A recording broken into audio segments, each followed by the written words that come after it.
Sequatchie County residents are unhappy. Their county roads seem to have been neglected during this frigid weather. And you know, it's tough. We sympathize with the road workers because there are only so many of them and they have a lot of roads to cover. Let's find out more from Dallas Payton.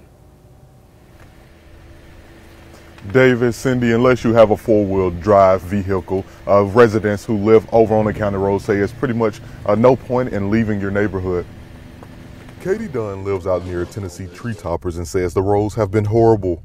She says the county highway department is usually ahead of the game in treating the roads.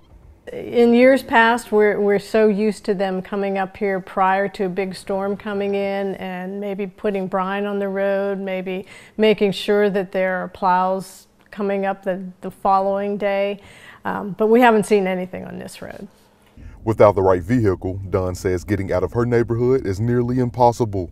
Anything you do around this neighborhood has been on foot.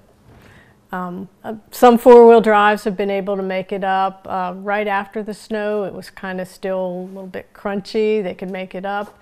Now with the ice, I don't know if they're going to be going in and out as much. A lot of the people in this neighborhood don't have four-wheel drive vehicles because we're not used to this weather. Since the winter storms arrived, Michael Scroggins with Sequatchie County Rescue Squad says they have had to rescue 65 to 80 people. What I recommend is in a situation like this, if you do not have to be on the road, if it's not an emergency, stay off the road, because TDOT and the county department is trying to clean the roads off to prepare for you to be able to come out. But if you slide off in the ditch and block them, then that creates a backdraft time on them to where they can't get the roads done accurate like they need to. Dunn says people in her neighborhood have had to sacrifice to help others make it through the storm. Some of our neighbors commented the other day that they were almost out of food, so we went with one of our neighbors who lives further out the road, and he has a four-wheel drive, so several people got in with him and called some of the other neighbors and asked if they needed anything from the store.